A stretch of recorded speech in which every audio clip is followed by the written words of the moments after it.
Please recognize the gentleman from Kansas, Mr. Mann, for 5 minutes. Great. Thank you, Chairman Thompson, for having this important hearing, and to all of our witnesses that are here today. I represent the big first district of Kansas. Last week I had 15 town halls all over western Kansas where farmers, ranchers, and ag producers told me last week, like they've been saying for the last 2 years, that their businesses and livelihoods have been very impacted by increased input cost and overburdensome regulations. On top of all this, we're in a major drought throughout western Kansas and really throughout the Great Plains in this country. From 2000 to 2020, the average annual rate of inflation was 2.1%, which economists consider a normal rate of inflation that helps drive overall economic growth. In 2022, input prices skyrocketed, and we saw the largest December to December percentage change since 1981, when everyone in this room knows full well the farm economy then crashed, due in part to surging inflation. Unfortunately, 2023 does not look much more promising on the input side of the equation. USDA anticipates the production costs will increase this year to a record $500 billion. My question is for you, President Duvall.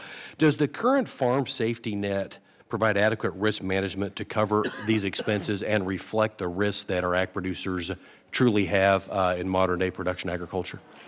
No, it doesn't. It needs to be modernized. It needs to be studied and reflect the true cost of production as of today. I wholeheartedly agree, which is why farm bills are 5-year bills to be updated with the times. Incredibly important. And that's why painfully our members asked for the baseline to be broadened. Yep. At a time when inflation is at a 40-year high, Congress should be working to eliminate barriers for the ag sector, not hamstringing our hardworking Americans with government overreach.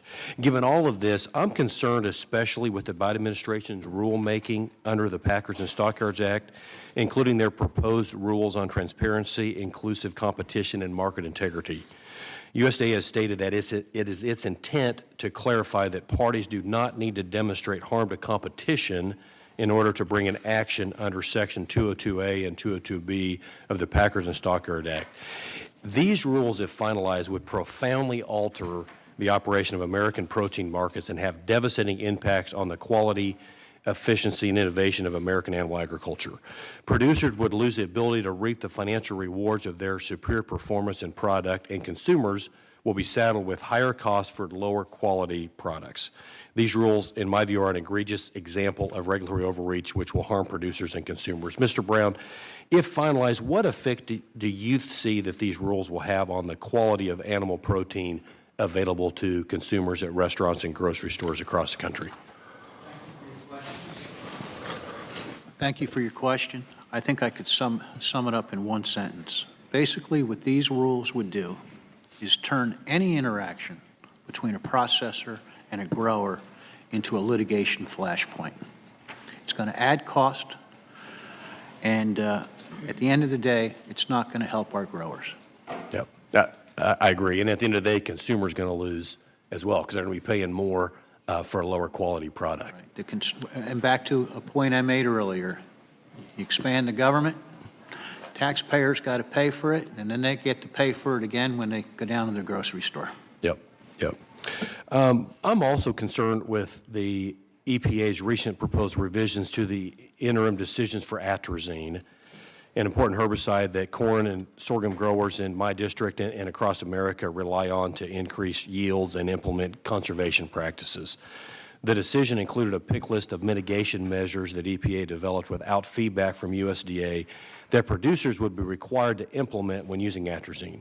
While I understand that the USDA does not have final say in the regulation of crop protection pools, I believe that EPA can benefit from the ag expertise of scientists and staff at the USDA.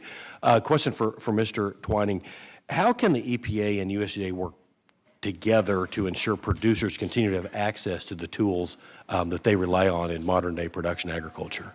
Thank you, Congressman Mann.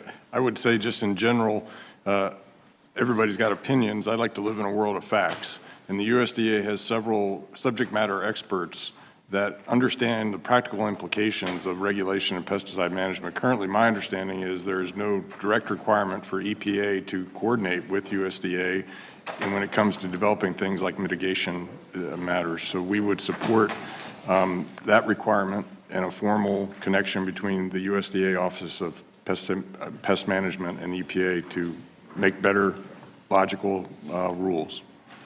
Yeah, I see my time has expired. Thank you, Mr. Chairman. With that, I yield back. I thank the gentleman. Now, please